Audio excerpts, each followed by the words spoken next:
Hello aspirant, welcome to Baruipur competitive centre. তো সম্প্রতি তোমরা যে সমস্ত পরীক্ষাগুলো দিয়েছো সেখানে খেয়াল করেছো যে একটা কমন ফ্যাক্টর হচ্ছে এই, যে রিজিনাল যে সমস্ত বিদ্রোহগুলো হয়েছিল, ঠিক আছে, যেগুলো হচ্ছে আমাদের আঞ্চলিক বিদ্রোহগুলো হয়েছিল, সেখান থেকে কিন্তু একটা কোশ্চেন আসার ট্রেন্ড দেখা গেছে। তো আমি সমস্ত আঞ্চলিক যে বিদ্রোহগুলো হয়েছিল সেগুলো আমি ডিটেলে আলোচনা করব। 10 মিনিটের ভিতরেই আশা করি এই সমস্ত আলোচনাগুলো কমপ্লিট হয়ে যাবে। তো আমি চেষ্টা করবো প্রত্যেক দিন এরকম একটা করে বিদ্রোহ নিয়ে আসার, ঠিক আছে। তো তাতে কী হবে, একটু ডিটেলে জানতে হবে, কারণ কোশ্চেনগুলো এখন কিন্তু শুধুমাত্র সাল আর একটা নেতাতে কিন্তু আবদ্ধ নেই, কোশ্চেনগুলো একটু ডিটেলেও জানতে হচ্ছে। তো যাই হোক, তো তার জন্য এই সমস্ত যে বিদ্রোহগুলো ঘটেছিল সেগুলো একটু ডিটেলে জেনে নিলে আর কি এই সমস্ত প্রশ্নগুলো পারা যায়। তো আজকের যে প্রথম যে বিদ্রোহটা নিয়ে আমরা আলোচনা করব সেটা হচ্ছে সন্ন্যাসী ও ফকির বিদ্রোহ। তো আমি এআইকে বলেছিলাম যে একটা থাম্বনেল বানিয়ে দিতে, তো তারা এরকম লিখে দিয়েছে একটি অজানা ইতিহাস। একটি অজানা ইতিহাস নয়, ইতিহাসটা অনেকেই জানে, ঠিক আছে। যারা পড়াশোনা করে তারা তো জানেই, আর যারা জানে না তারা জেনে নাও। তো প্রথম যেটা কি, প্রথম হচ্ছে সন্ন্যাসী ও ফকির বিদ্রোহ। প্রথম যে প্রশ্নটা আসে এখানে, সেখানে কি এটা হচ্ছে কত সালে, এটা হচ্ছে 1763 সালে। এবার অনেক সময় দেখা যায় যে 1763 সাল এক্স্যাক্ট দেওয়া নেই। কী দেওয়া আছে, দেওয়া আছে হচ্ছে ওই এই 1763 থেকে 1800-র মাঝে কোনো একটা সাল দেওয়া আছে। অ্যাকচুয়ালি বিদ্রোহ তো ওইভাবে হয়নি, একটা টাইমে শুরু হয়েছে এবং তারপর থেকে ওটা চলছিল। তো মোটামুটি 1763 সাল থেকে 1800 সাল পর্যন্ত এই বিদ্রোহটা চলছিল। এবং এই বিদ্রোহটা কাদের এগেনস্টে হয়েছিল? ইস্ট ইন্ডিয়া কোম্পানির এগেনস্টে। সন্ন্যাসী, ফকির এবং যারা সাধারণ মানুষ তারা কিন্তু একজোট হয়ে এই বিদ্রোহটা লড়েছিল। এইবারে দেখো যে বিদ্রোহটা কেন লড়েছিল, তার কারণটা কী। পটভূমি আলোচনা করব, কারণসমূহ আলোচনা করব। তো কারণ যে যাই বলুক না কেন, এর মেন কারণ হচ্ছে কিন্তু অ্যাকচুয়ালি হচ্ছে পলাশির যুদ্ধ। 1757 সালে পলাশির যুদ্ধ যখন নবাব হেরে যায়, তখন কি হচ্ছে, তখন ইংরেজরা যেই ইস্ট ইন্ডিয়া কোম্পানি জিতে যাচ্ছে, জিতে যাওয়ার পরে কী করছে, তারা পলাশি লুণ্ঠন করতে শুরু করে দিয়েছে, তাই না। প্রচুর লুটেছে ইংরেজরা। এবং তারপরে কি হচ্ছে, তারপরে তোমরা সবাই জানো 1764 সালে বক্সারের যুদ্ধ হয়েছিল। এবং সেই যুদ্ধে কী হয়েছে, সেই যুদ্ধের পরে দেওয়ানি লাভ করে নিয়েছিল। এবং কপাল খারাপ যে ওই টাইম পিরিয়ডে যেটা হয়েছিল সেটা হচ্ছে আকালও দেখা দিয়েছিল, ঠিক আছে। এমনি ইংরেজরা তো লুটছে, ঠিক আছে, কোনো রকম কোনো মুকুব নেই, ইংরেজরা লুটে যাচ্ছে। আর সেই সময় পরিবেশও আমাদের তখন কী হচ্ছে, খরা বা আকাল যেটা বলে, ওই সমস্ত জিনিস দেখা দেয়। তারপরে যেটা হয় সেটা হচ্ছে 76-এ মন্বন্তর, ঠিক আছে। তুমি ভালো করে খেয়াল করো, 1763 সালে এই বিদ্রোহটা শুরু হয়েছিল, আর দেখো 1770 সালে 76-এ, সব সেম টাইমে, বুঝতে পারলে। এবার 76-এ মন্বন্তরে কী হচ্ছে, এই সালটা হচ্ছে পিক টাইমে গেছিলো। মন্বন্তর আমরা পার্টিকুলার একটা টাইমকে বলি যে 1770 সাল, কিন্তু ওই পার্টিকুলার ওই বছরটাই তো নয়, তার আগে পরে ওই টাইম পিরিয়ডটাতেই অ্যাকচুয়ালি মন্বন্তরের টাইম পিরিয়ড, বুঝতে পারলে। তো এই সমস্ত ঘটনাগুলো যখন ঘটছে, তখন 1/3 মানুষ না খেতে পেয়ে মারা যাচ্ছে, ঠিক আছে। কিন্তু ওই সময় ইংরেজরা কোনো রকম খাজনা মুকুব তো করেনি, উল্টে হচ্ছে কি সব খাজনা বাজনা বাড়িয়ে দিচ্ছে, বুঝতে পারলে। এবার ক্ষুধার্ত তো নিঃস্ব কৃষক বলো, বা হচ্ছে তোমার সন্ন্যাসী ফকির, অ্যাকচুয়ালি তখনকার দিনে সন্ন্যাসী ফকির যারা কী হতো, ওরা যাযাবরের মতো ঘুরে বেড়াতো, ঠিক আছে। এবং কোনো একটা জায়গায় বসলো কিছুদিনের জন্য, সেখানে চাষবাসও করলো। তো এনারা কী হচ্ছে, এদের সবাইরই তো এই জিনিসটা এফেক্ট করছে, কারণ চাষ করলেই ভয়ঙ্কর ট্যাক্স দিতে হচ্ছে, এদিকে আকাল পড়েছে। তো এই সমস্ত বিষয় কী হচ্ছে, ইস্ট ইন্ডিয়া কোম্পানির এগেনস্টে এরা চলে যায়, ঠিক আছে। এবং দেখো যে এই যে দুটো সম্প্রদায়, একটা হচ্ছে হিন্দু সন্ন্যাসী আর একটা হচ্ছে মুসলিম ফকির। হিন্দু সন্ন্যাসীর মধ্যে গিরি ও পুরী সম্প্রদায়, এইটা মনে রাখবে, গিরি ও পুরী সম্প্রদায়। কিভাবে মনে রাখবে, দেখো এটা নিয়ে ডিটেলে বললে সেই শঙ্করাচার্য থেকে টানতে, এরা অ্যাকচুয়ালি বিশেষ করে শিবের ভক্ত, ঠিক আছে। এই গিরি বলো পুরী বলো, নাগা সন্ন্যাসী তোমরা যারা যারা দেখো, এই নাগা সন্ন্যাসী মেন এই গিরি পুরী সম্প্রদায়ের মধ্যে পড়ে, ঠিক আছে। মানে সবাই পড়ে না, মানে গিরি ও পুরী সম্প্রদায় মেনলি নাগা সন্ন্যাসী মাথায় নিয়ে চলো, ঠিক আছে। আর একটা হচ্ছে মাদারিয়া, ঠিক আছে। মাদারিয়া তোমরা যখন আমি তোমাদের ভক্তি সুফি আন্দোলন পড়িয়েছিলাম, তখন আমি এইটা বলেছিলাম, তাই না। এই মাদার তোমাদের বলেছিলাম, সেই মনে আছে, বাবা মাদার শাহ, ঠিক আছে, বাবা মাদার শাহ। তো যাই হোক, সেই হচ্ছে মাদারিয়া সম্প্রদায়। এরা তোমাদের ওই যে মানে বাংলাদেশ আছে, বাংলাদেশের যে মাদারীপুর জেলা, এই ঢাকা বিভাগের মধ্যে এই যে মাদারীপুর জেলাটা আছে, এখানেই, বুঝতে পারলে। তো এই দুটো সম্প্রদায় কী হচ্ছে, এই দুটো সম্প্রদায় মোটামুটি নিজেদের এনাদের এই দুটো সম্প্রদায়েরই নিজেদের স্বার্থে কী হচ্ছে, ঘা লাগছে। কেন, দেখো সন্ন্যাসীদের জড়ো হওয়ার কারণ কী ছিল, অবাধ তীর্থযাত্রা। তীর্থযাত্রা মানে কি, দেখো এই যে অবাধ মানে এখনও পর্যন্ত সন্ন্যাসীদের অবাধ তীর্থযাত্রা হয়। কোথায় হয়, কুম্ভ যখন মেলা হয় তখন দেখবে সমস্ত দেশের সন্ন্যাসীরা ওখানে গিয়ে জড়ো হয়। তারা তো সেই কাজটাই করে, ওটাই তো তাদের মানে নেচার। এবার ওইটা কী করছে, ওটা নিষিদ্ধ করে দিচ্ছে, কোম্পানি বলছে ওরকম করা যাবে না। ঠিক আছে, এইবার কি হচ্ছে, আগে তারা যে সমস্ত ব্যবসা ছোটোখাটো করতো, ঠিক আছে, তারপর জমিদারি অনুদান যে সমস্ত পেতো সেগুলো সব তারা বন্ধ হয়ে যায়। তার কারণ কি, কেন জমিদারি ব্যাপারে একটা ড্রাস্টিক্যালি চেঞ্জ আসে। তার কারণ যখন থেকে দেওয়ানি লাভ করে তখন জমিদারিত্বের ব্যাপারে একটা বিশাল চেঞ্জ আসে।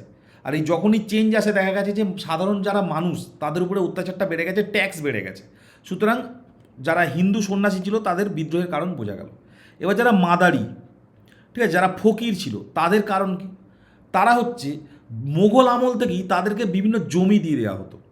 যে ওই জমিতে জমি দিয়ে দেওয়া হতো মানে কি, ধরো এরকম যে জন্মালো সে ফকির, সে পাশে একটা জমি আছে সেই জমিতে চাষ করতো, মানে ফ্রিতেই চাষ করতো। হয়তো অনেক ফকির জানেই না ওই জমিটা তার কাছ থেকে কীভাবে এসছে, সে ফকির হয়ে জন্মেছে, মানে জন্মেছে কোনো একটা এতে, সে ফকির হয়েছে, একটা জমি পেয়েছে, চাষ করেছে। তখনকার দিনে তো আর এইরকম ব্যাপার ছিল না, এত কড়াকড়ি ব্যাপার ছিল না। বেসিক্যালি ওই জমিগুলো কোথা থেকে এসছে, ওই জমিগুলো মানে মোগল আমলের জমি, ঠিক আছে, ওদেরকে ট্যাক্স ফ্রি হিসাবেই দেওয়া ছিল, তাই জন্য ওখানেই ওরা চাষবাস করতো। এইবারে কি হচ্ছে, এইবারে এই ট্যাক্স ফ্রি জমি কেড়ে নিচ্ছে কে, ইস্ট ইন্ডিয়া কোম্পানি। ঠিক আছে, এবার এই ইস্ট ইন্ডিয়া কোম্পানি যখনই ট্যাক্স ফ্রি জমি কেড়ে নিচ্ছে তখন কি হচ্ছে, তাদের ট্যাক্স দিতে হবে। এবার সেই ট্যাক্স এরা দিতে অস্বীকার করছে, কারণ দিনের পর দিন এটা মানে এমনি ভাবো না, ফকির সম্প্রদায়। তারপর তুমি এখন যদি আমাদের এই যারা সন্ন্যাসী আছে, নাগা সন্ন্যাসী আছে, তাদেরকে তুমি জমির ওই সমস্ত হিসাব ফিসাব বোঝাতে পারবে? তারা যেভাবে চলে সেভাবেই চলে, তারা মানে 100 বছর আগে যেভাবে চলতো এখনও সেভাবে চলে, হয়তো একটু উন্নত হয়েছে, ঠিক আছে, কিন্তু মোটামুটি দেখবে তাদের জীবনযাত্রা খুব সরল থাকে। ওই ট্যাক্স ফ্যাক্স অত কিছু তাদের মাথায় সব ঢুকবে না। তার কারণ কি, তারা মাথায় তো মানে অন্য জিনিস ঢুকিয়ে বসে আছে, তাদের জীবন খুব সরল জীবন, আমাদের মতো এত মানে এই সমস্ত মানে তাদের জীবনটাই অ্যাকচুয়াল জীবন যদিও। সে যাই হোক, তাদের মানে ওই সমস্ত জিনিস তাদের তুমি ঢোকাতে পারবে না, তারা দেখছে আমাদের জমি টমি কেড়ে নিচ্ছে, বুঝতে পারলে? সুতরাং তারাও রেগে গেল, তাহলে সন্ন্যাসীরাও রেগে গেল, মাদারি সম্প্রদায়ও রেগে গেল। এইবার দেখো, এই যে যারা সন্ন্যাসী ছিল এবং ফকির ছিল তারা শুধু যে মাত্র উপাসনা করতো তা কিন্তু নয়, তারা প্রধানত কী ছিল, যাযাবর কৃষক।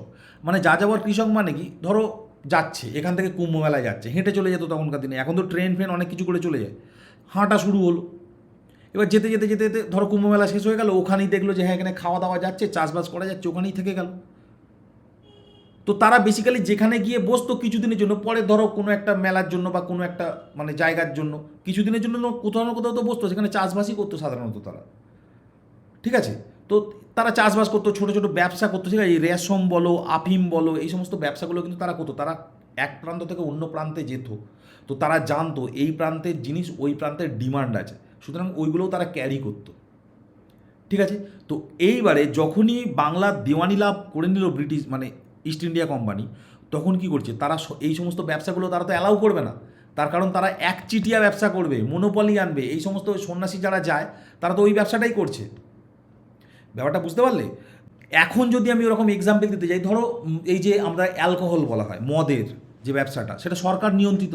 এবার তুমি যদি মনে করো যে না সরকার নিয়ন্ত্রিত হোক, আমি এ প্রান্ত থেকে ও প্রান্ত নিয়ে গিয়ে বিক্রি করবো, সরকার তো ওটাই কন্ট্রোল করবে। এবার ইংরেজরা যখনই চলে আসে এই জিনিসটা অ্যালাউ করবে না, কারণ বাংলার দেওয়ানি লাভ করে নিয়েছে, এখানে সমস্ত কিছু হত্যাকর্তা বিধাতা তারাই সমস্ত ব্যবসা করবে, বাকিদের এই সমস্ত জিনিস করতেই দেবে না। এবং শুধু তাই নয়, এই যে সম্প্রদায়গুলোকে ডাকাত বলে চিহ্নিত করেছে ইংরেজরা, ঠিক আছে, তাদের মানে পুরো ওই সমস্ত তাদের যে মুভমেন্ট, এক জায়গা থেকে অন্য জায়গায় যাওয়া, ঠিক আছে। এবার স্বাভাবিকভাবেই তখন দেখো সন্ন্যাসীরা তখন এক জায়গা থেকে অন্য জায়গায় যেতে হতো, বিভিন্ন পথে জন্তু জানোয়ারও পেয়ে যেত, তাদের কাছে ছোটোখাটো অস্ত্র তারা সবসময়ই রাখতো। তার মানে এই নয় যে তারা ডাকাত, ঠিক আছে। তো এখনও দেখবে বিভিন্ন সন্ন্যাসী দেখবে বড়ো বড়ো যে জিনিসপত্র পার করে, উল্টো পাল্টা করলেই মাথায় একটা দেয়, ঠিক আছে। তো এখন তো অনেক সেফ, তখনকার দিনে তো ওরকম নয়, পশু পাখিও বেরিয়ে আসতো, বড় বড় পশুও বেরিয়ে আসতে পারতো। তো তাই জন্য তাদেরকে ডাকাত ফাকাত বলে দিয়েছে, ঠিক আছে। তো এই সমস্ত জিনিস যখন হয় তখন সন্ন্যাসীদের মধ্যে একটা কিন্তু খুব মানে আস্তে আস্তে ক্ষোভটা কিন্তু মানে বাড়তে শুরু করে। এবং শুধু এই সন্ন্যাসী নয়, এই যে জমিদার যারা ক্ষমতাচ্যুত হচ্ছে, তোমাদের দেওয়ানি লাভ যখন হয়েছে, জমিদারিত্বে একটা বিশাল বড় ড্রাস্টিক্যালি চেঞ্জ আসছে। এই যখনই পরিবর্তনটা হচ্ছে, অনেক জমিদার কী হচ্ছে, ক্ষমতাচ্যুত হচ্ছে। যারা পুরনো জমিদার তারা নিজেদের সমস্ত জমি জমা হারাতে শুরু করছে। এবং জমিদার শুধু যদি ক্ষমতা থেকে চলে যায়, জমিদারের প্রচুর মানে লোক জমিদারের সাথে কাজ করে, কিন্তু প্রচুর মানুষ জমিদারের সাথে কাজ করে, তাদেরও কিন্তু অ্যাকচুয়ালি তারাও বেকার হয়ে যাবে। যেমন তার মধ্যে সব থেকে হচ্ছে পাইক, যারা পাইক মানে কি বলতো, লেঠেল বাহিনী ধরে নাও, ঠিক আছে। এই পাইক বিদ্রোহ আমি তোমাদের পড়াবো, পাইকদেরও একটা বিদ্রোহ হয়েছিল। তো যাই হোক, এই যে লেঠেল বাহিনী যারা ছিল তারাও তো বেকার হয়ে গেল, এবার এই লেঠেলরাও কী করছে, এই সমস্ত লেঠেল বাহিনী বা হচ্ছে যারা হচ্ছে জমিদারের তখনকার দিনে পুলিশ ধরে নাও, তারাও সবাই বেকার, তারাও কী করছে, তারাও ওই সন্ন্যাসী বিদ্রোহীদের ওদের সাথে কিন্তু যোগ হচ্ছে। বুঝতে পারলে? এইভাবে আস্তে আস্তে বিদ্রোহটা বড় হতে শুরু করে এবং এই বিদ্রোহের মেন নায়ক, ঠিক আছে, প্রধান নায়ক, নায়ক জানার আগেও একটা জিনিস জেনে নেবে, এটা কিন্তু মানে অসাম্প্রদায়িক চেতনা, ঠিক আছে। এই বিদ্রোহে কিন্তু এরকম সন্ন্যাসী বিদ্রোহ ও ফকির বিদ্রোহ, অনেকে শুধু সন্ন্যাসী বিদ্রোহ বলে চলে যায় বা ফকির বিদ্রোহ বলে চলে যায়, দুটো বিদ্রোহই কিন্তু কাঁধে কাঁধ মিলিয়ে, মানে দুটো সম্প্রদায়ই কাঁধে কাঁধ মিলিয়ে কিন্তু এই বিদ্রোহটা করেছিল।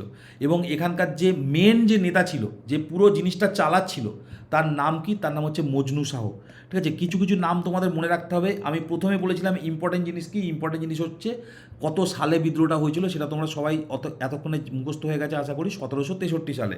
এবং এই বিদ্রোহের নেতার নাম মজনু শাহ, ঠিক আছে, মুসা শাহ, ঠিক আছে। আমি তোমাদের একটু পরেই আসছে আরও নাম। তো মজনু শাহ যেটা আছে সেটা হচ্ছে কি, ইনি হচ্ছে এই বিদ্রোহের হচ্ছে মেন লিডার, ঠিক আছে, মেন ক্যারেক্টার ছিল ইনি। ইনি হচ্ছে সুফি নেতা, ঠিক আছে। এই যে মাদারিয়া সম্প্রদায় তোমাদের অলরেডি আমি বলে দিয়েছি। এবং মেনলি হচ্ছে উত্তরবঙ্গ। উত্তরবঙ্গ মানে কিন্তু তখনকার দিনে বাংলাদেশটাকে তোমাদের ধরতে হবে, আমাদের পশ্চিমবঙ্গে এর পাশ দিয়ে আছে, ঠিক আছে। আর উত্তরবঙ্গ মানে বেসিক্যালি এই অঞ্চলটাকে বলছে, এই যে রংপুর, ঠিক আছে, এই মাদারি, ঠিক আছে, এই মানে মাদারীপুর জেলা, তো এই সমস্ত জায়গায় কিন্তু এই বিদ্রোহটা হয়েছিল। মেনলি মনে রাখবে ঢাকা, ঠিক আছে। দেখবে বিভিন্ন জায়গায় লেখা থাকে এই বিদ্রোহ কোথায়, এই বিদ্রোহটা হয়েছিল ঢাকা, কিন্তু উত্তরবঙ্গটাও বলা যায়, ঠিক আছে। এই রংপুর বলো, দিনাজপুর বলো, এই সমস্ত অঞ্চলেও কিন্তু এই বিদ্রোহটা হয়েছিল। তো যাই হোক, বিদ্রোহটা আমি ওই একই কথা আর কি, বিদ্রোহটা তো একবারে হয়নি, বিভিন্ন বারে হয়েছে, বিভিন্ন জায়গায় হয়েছে, ধাপে ধাপে হয়েছে। আমাদের বর্ধমানেতেও বেশ কিছু সময় এই বিদ্রোহটা হয়েছিল। যাই হোক, তো বিভিন্ন সময় এরা কি করতো, এরা বেসিক্যালি যেটা করতো, ইংরেজদের ঘুম উড়িয়ে দিয়েছিল, ঠিক আছে। কৃষকরা কী হচ্ছে, সংগঠিত হয়েছিল, তাদের যে কোষাগার, সরকারি যে কোষাগার, কুঠি, এই সমস্ত কিছু আক্রমণ করতো এবং কী হতো, ক্ষুধার্ত মানুষের মধ্যে বিলিয়ে দিত, ঠিক আছে। এটাই তো তাদের সাধারণ কাজ, এটাই তো তাদের অ্যাকচুয়ালি উদ্দেশ্যও ছিল। এইবারে আমি দুটো নাম নেব, সেটা হচ্ছে ভবানী পাঠক এবং দেবী চৌধুরানী, ঠিক আছে। বহু নথিতে দেখা যায় যে ইনি সত্যি এক্সিস্ট করতো, ঠিক আছে।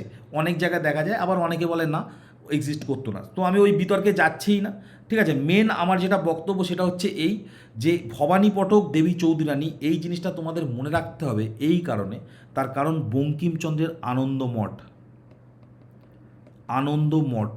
ঠিক আছে। এই পরীক্ষায় প্রশ্ন আসে যে এই যে সন্ন্যাসী বিদ্রোহ ও ফকির বিদ্রোহ বা মেনলি সন্ন্যাসী বিদ্রোহের উপরে ভিত্তি করে বঙ্কিমচন্দ্রের লেখা বিখ্যাত উপন্যাসের নাম কি? তার নাম হচ্ছে আনন্দমঠ।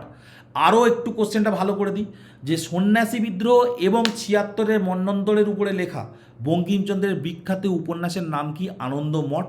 যেখান থেকে আরেকটা প্রশ্ন আসে যে বন্দে মাতারাম গানটা কোথা থেকে নেওয়া হয়েছে? এই আনন্দমঠ থেকেই নেওয়া হয়েছে, ঠিক আছে। তো এখানে বাকি ডিটেলগুলো পড়ো না পড়ো, শুধুমাত্র এই দুটো নাম পড়ো, ভবানী পাঠক এবং দেবী চৌধুরানী হচ্ছে কি এই আনন্দমঠের দুটো ক্যারেক্টার, ঠিক আছে। এবং তারা হচ্ছে পুরো ওই কোম্পানির এগেনস্টে, ঠিক আছে। তোমরা এই এখন বই না পড়তে পারো, এখন তো ওই গল্পমিরের ঠেক বা এই সমস্ত জায়গায় গল্পগুলোও তো শুনতে পারো, এই গল্পগুলো শুনবে, দেখবে ভালো লাগবে, ঠিক আছে। এবং পুরো বুঝতে পারবে যে কীভাবে আন্দোলনটা আস্তে আস্তে আস্তে আস্তে বিল্ড আপ হয়েছিল। যাই হোক, অন্যান্য নেতা কারা? অন্যান্য নেতা হচ্ছে মুসা শাহ, চিরাগ আলী শাহ, ঠিক আছে, এইসব মজনু শাহ। তো এই সমস্ত নেতাগুলো ছিল এই বিদ্রোহের হচ্ছে মেন লিডার। তাহলে আমরা লিডার মনে রাখবো কি? প্রথম যে লিডারটা বিখ্যাত 1 নম্বর লিডার, সে হচ্ছে মজনু শাহ, মুসা শাহ, চিরাগ আলী শাহ, ঠিক আছে। আর এদিকে মনে রাখবে ভবানী পাঠক, দেবী চৌধুরানী, তারা হচ্ছে আনন্দমঠ থেকে। বুঝতে পারলে? তো এই হচ্ছে মোটামুটি আমাদের সন্ন্যাসী বিদ্রোহ। এই সন্ন্যাসী বিদ্রোহ দেখো, স্থান যদি পরীক্ষায় আসে, ঠিক আছে, স্থান যদি আসে তাহলে আমরা কি বলবো? পূর্ব বাংলা মেনলি বলবো, মানে স্পেসিফিকভাবে অনেক সময় ঢাকা লেখা থাকে, তাহলে আমরা যদি শুধু ঢাকা আসে স্পেসিফিকভাবে তাহলে আমরা ঢাকা বলবো। তো মেনলি মনে রাখবে পূর্ব বাংলা, বাংলাদেশের রংপুর, ঠিক আছে, ময়মনসিংহ, ঠিক আছে। এই দেখো না, এই ময়মনসিংহ, এই রংপুর, এই ময়মনসিংহ, এই ঢাকার হচ্ছে তোমার মাদারীপুর জেলা, এই সমস্ত জেলাতেই এটা হয়েছিল। এবার দেখো গেরিলা যুদ্ধটা কি? এই যে তোমাদের যে এই সন্ন্যাসী বিদ্রোহটা মেনলি হয়েছিল কিন্তু গেরিলা যুদ্ধের মাধ্যমে, মানে সারপ্রাইজ অ্যাটাক, ঠিক আছে। তারা গভীর জঙ্গলে বা গ্রামীণ এলাকায় ঘাঁটি গেড়ে থাকতো এই সমস্ত সন্ন্যাসীরা। তারা কী করতো? তারা সারপ্রাইজ অ্যাটাক করতো। ধরো ইংরেজদের 4-5 জন আসছে, ওরা সারপ্রাইজ অ্যাটাক করবে, অ্যাটাক করে বহু ইংরেজ মানে বড় বড় অফিসারকে মেরে দিয়েছিল। প্রচুর সন্ন্যাসী ফকির মারা গেছিলেন, নো ডাউট, কিন্তু তারা একদম মানে ইংরেজদের পুরো ছেড়ে দিয়েছিল তা না, তারা নিজেদের সাধ্যমতো যা পেরেছে তাই কিন্তু অ্যাটাক করেছে এবং বহু মানে মানে তাদের কিন্তু ড্যামেজ করেছিল, ঠিক আছে, এই সারপ্রাইজ অ্যাটাক করে। যতক্ষণ ইংরেজ নেক্সট বাহিনী নিয়ে তাদের কাছে আসবে তারা জঙ্গলে নদীতে মিশে যেত। কারণ এই সমস্ত এই জঙ্গল নদী তো এদের পুরো একদম মানে সন্ন্যাসীদের তো হাতের মুঠোয়, বুঝতে পারলে? তো এইভাবে গেরিলা যুদ্ধ কিন্তু করতো, যেটা শিবাজিও কিন্তু করতো, তাই না? তো অনেক ব্রিটিশ অফিসার কিন্তু এখানে পরাজয় করেছিল, ঠিক আছে? ঢাকায় ইংরেজি মানে যে কুঠি ছিল, পরবর্তীকালে রামপুরের যে কুঠি ছিল সেগুলো দখলও তারা করে নিয়েছিল। এই যুদ্ধটা এইভাবে মোটামুটি 1800 সাল পর্যন্ত লং টাইম কিন্তু টেনেছিল। কিন্তু তোমরা নিজেরাও জানো একটা টাইমে ইংরেজরা কী হচ্ছে, নিজেদের আস্তে আস্তে শক্তিটা বাড়াতে থাকে এবং যুদ্ধটা যখন লং টার্ম চলতে থাকে না, একটা টাইম বাদে কী হবে, ওই সময় ইংরেজরা কোনো না কোনোভাবে এটা তো ড্যামেজ করবেই, তাই না? তার কারণ হচ্ছে তারা ইংরেজরা জানে যে ইংরেজদের শক্তি তো মানে তুমি ভাবো একটা মানে সন্ন্যাসী ফকির যারা কোনো ট্রেন নেই, ঠিক আছে, কোনো ট্রেনিং না, যুদ্ধ করছে, সেখানেই যুদ্ধের কৌশল তৈরি হচ্ছে, তারপর তারা যুদ্ধে যাচ্ছে। আর এরা হচ্ছে পুরো সেই মানে A to Z পুরো এদের প্ল্যান রেডি। এদের দু একজনকে মারা যায়, কিন্তু এত বড় যে কোম্পানি তাদের এগেনস্টে যাওয়াটা কিন্তু সত্যি খুব চাপ ছিল।